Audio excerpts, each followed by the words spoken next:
What's up, guys? Bang, bang. Lunch money time. While Wall Street's trying to get rich, the rest of us just trying to get our lunch money right. I am here with the beautiful Polina Marinova. She obviously has a hat on. Why do you have this hat on?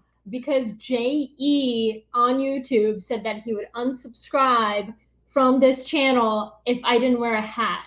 So I wore a hat for Jay. Are you going to battle for the subscribers in the comments? For this one subscriber. If he unsubscribes, I'm gonna be so mad. All right. Well, now that I'm sitting here, I kind of look like Beyonce. You know, in that one in like Lemonade where she's like this. She's like middle fingers up. No, okay. I thought you looked more like a farmer, but that's okay. No problem. Wait, but you're not now that I have farmer. Now that I have Farmer Polina here, what's going on in Lebanon? Lebanon. Yeah, we have to do the show. Like, you can't just say it's not a fashion show. It's an actual show where we talk about. Well, so in Lebanon, there's economic protests that are turning violent.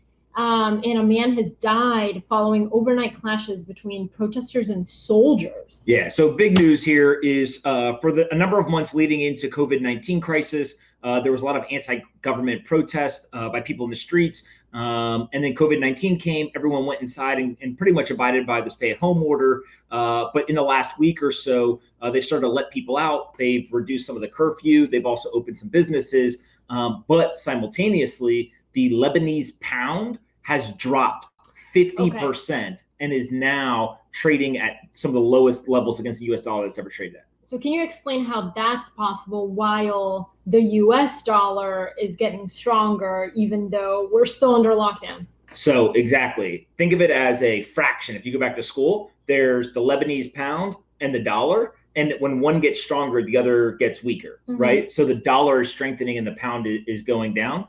And it's dropped 50%. Which means if you're sitting there, let's say that you get paid 100 Lebanese pound for the week, right? Or for the month. All of a sudden, that 100 Lebanese pound, you're still getting paid the same amount. But when you go to the store, that loaf of bread that used to cost five pounds now costs 20 pounds. So they're eating into your actual income. You're actually getting paid less money because all the goods are going up, right? The food prices are skyrocketing. And second of all, imagine if you had saved 100 pounds, right? Lebanese pounds. That used to be able to buy 20 loaves of bread, right? 5 for $100 pounds. Now, all of a sudden, if food has gone up to 20 pounds per loaf, now you can only buy 5 of them. So your wealth is actually being stolen from you as well. What would need to happen in the US for that to happen here?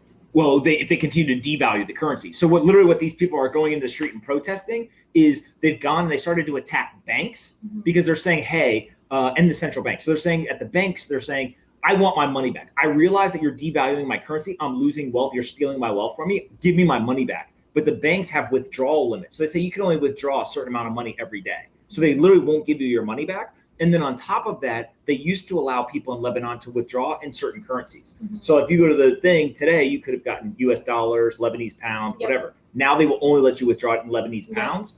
And so people are literally watching their wealth get stolen from them. So what do? They go in the street and they start attacking to get their money back. They set a bank on fire. Yes, and they've also gone after the central bank, and it's just a really, really bad situation. So lots of social unrest. We're nowhere near that in the United States today. But why is the US dollar soaring? I don't understand. It's called deflation.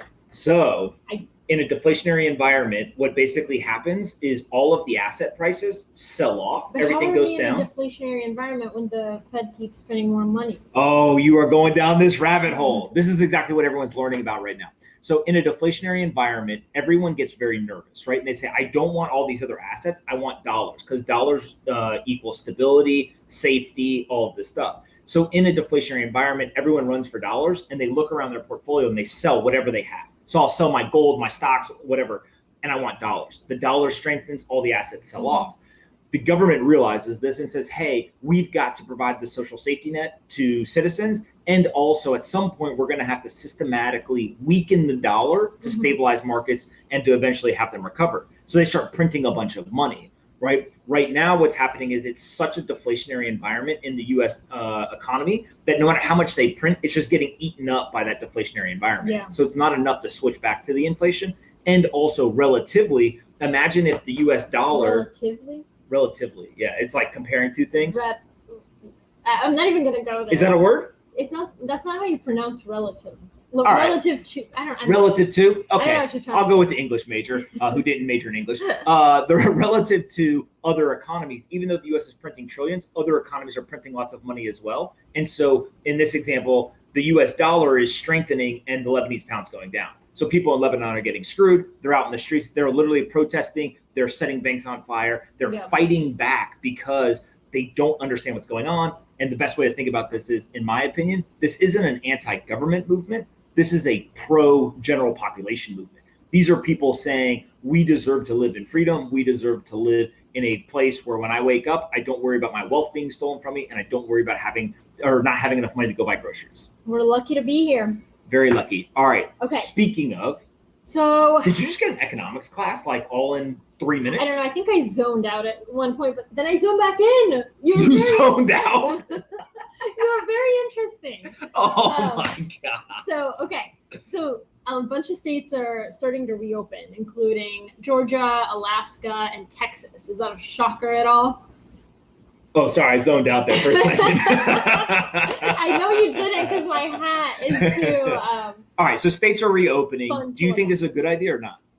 I don't.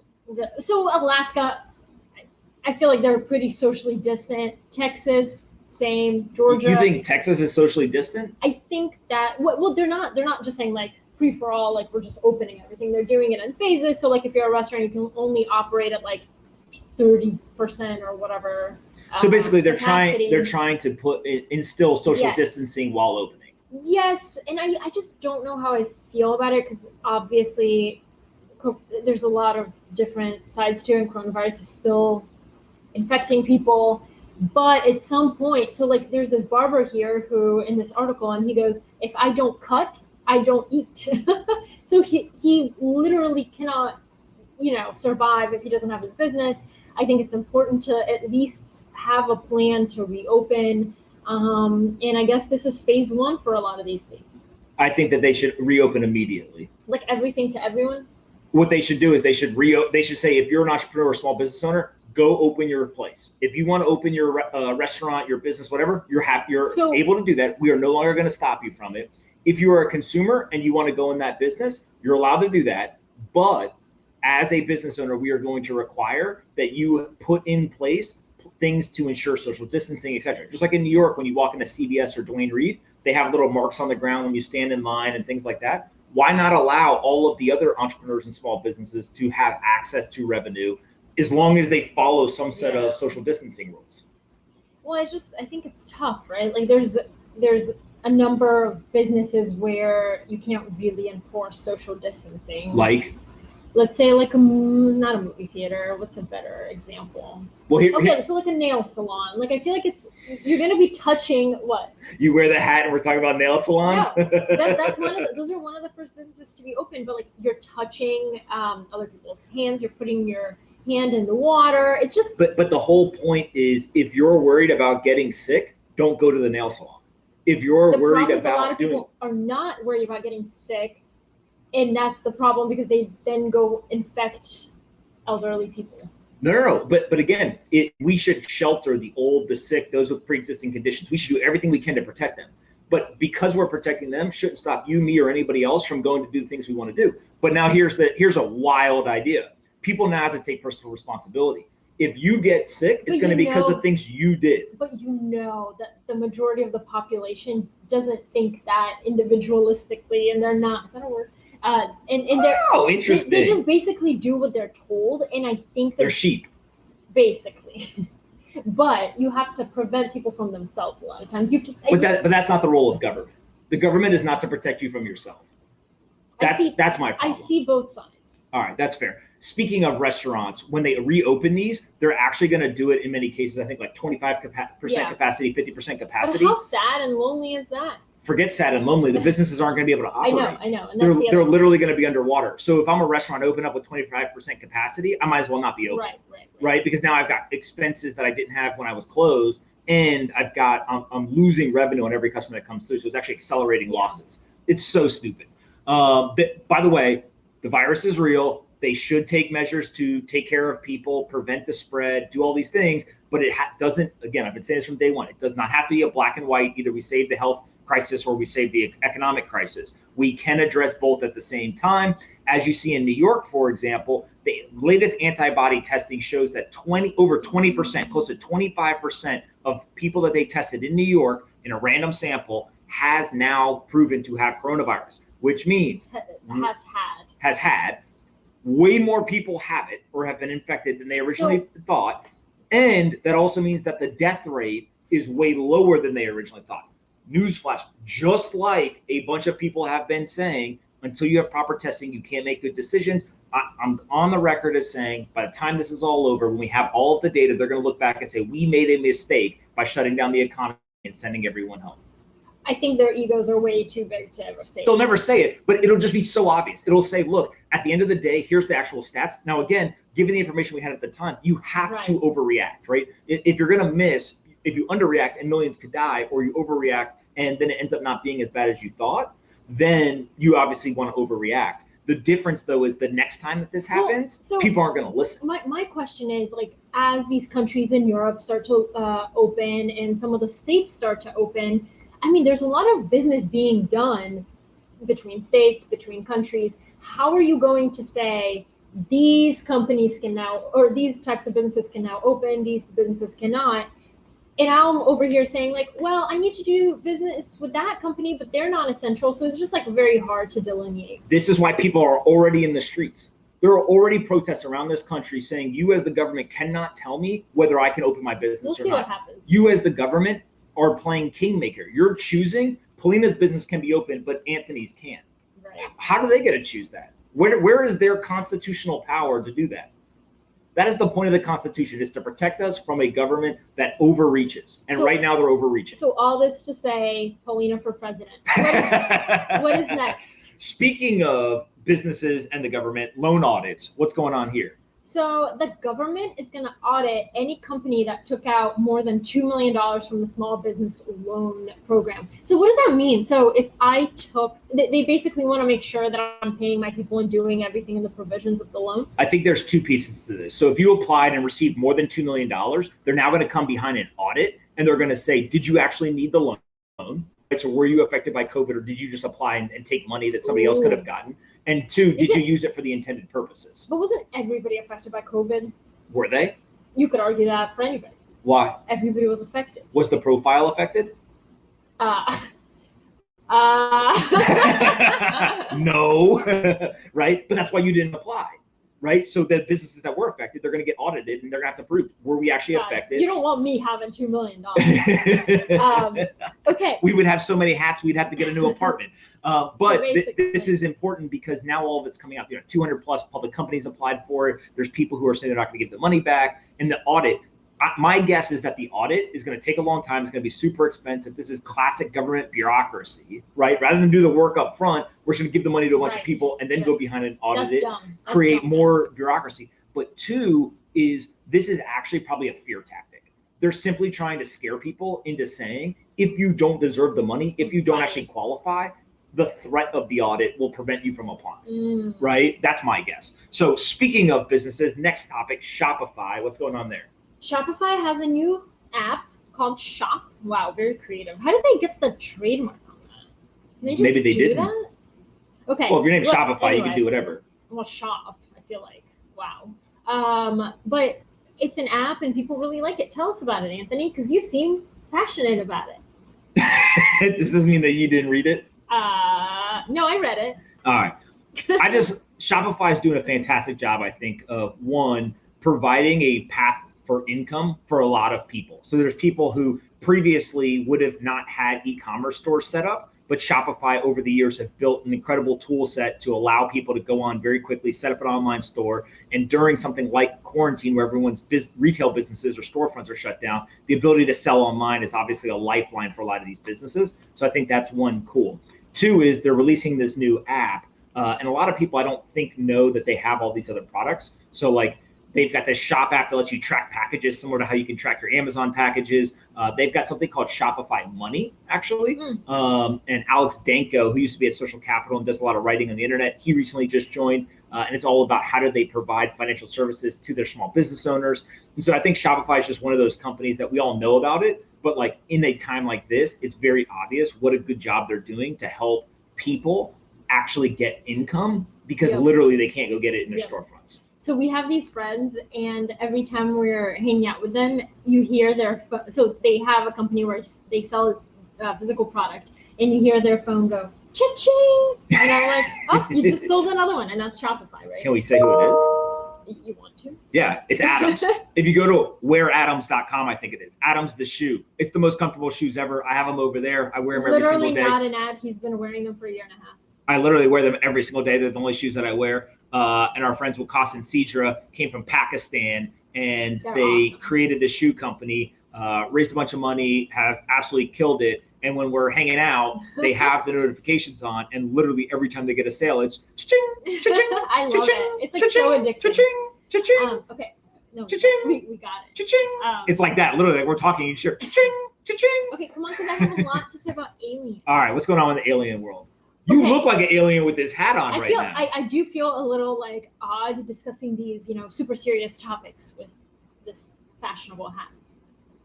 Do you know? I didn't know I was living with a fashion influencer. I bought this hat on the street in New York City. Remember? Congratulations. That's amazing. Great job, Polina. What's going on with aliens? You're just the worst. So aliens, the Pentagon officially released these videos of these UFOs flying through the air. And I really thought that I had seen this before.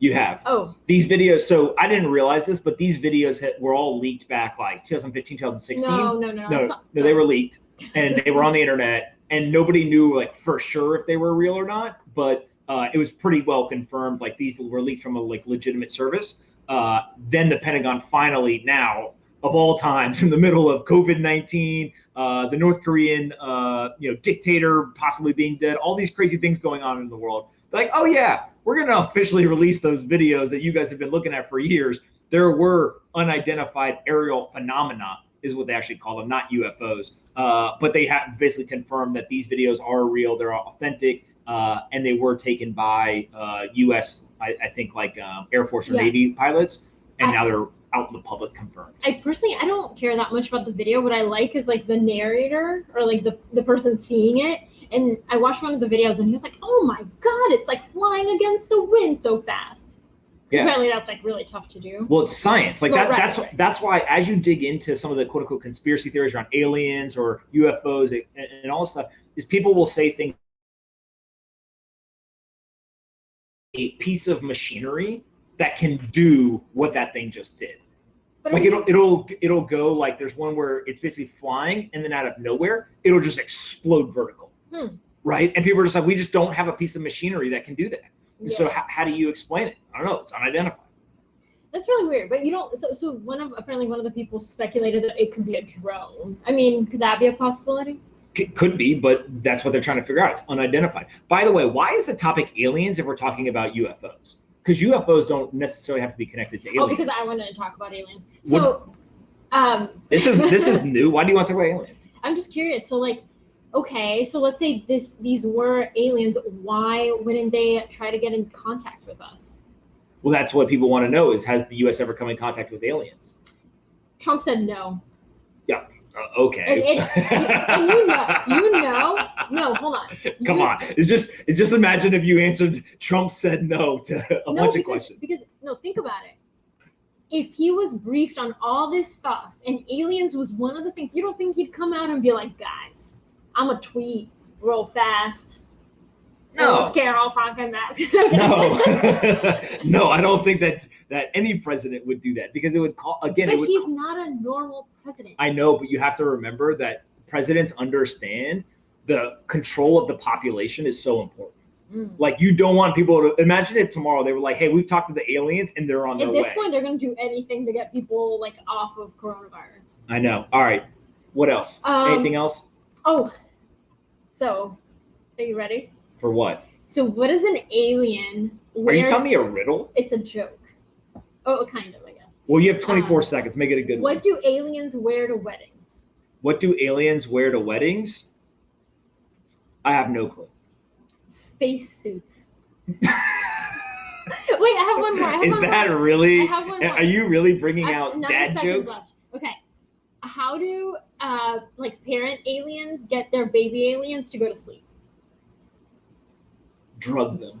No, they rocket. Like a rocket? rocket. That's not funny. Like, you bombed that one. Literally, you right. bombed I that didn't one. tell her right. All right, you're Okay. 1 for 2 on the jokes. I appreciate the alien jokes. People, I appreciate you watching through this tumultuous time. I've got a fashion icon here with me now. Do you want to promote whose hat that is? You don't Literally even know. a street vendor. I think it's Angela and William, actually, is what the tag says. But what do I know? I'm not necessarily the most It fashionable. was off the street. I do appreciate you wearing a black t-shirt today. Thanks for putting the uniform on. While Wall Street's trying to get rich, the rest of us just trying to get our lunch money right. We appreciate you guys watching this show. We will keep trying to bring it to you right around noon. We're getting better. Thank you for co-hosting. Right before we started recording, Polina called me an idiot. That means that we had a great show. He made me so mad. And that is it for lunch money today. Bang, bang. See you guys tomorrow.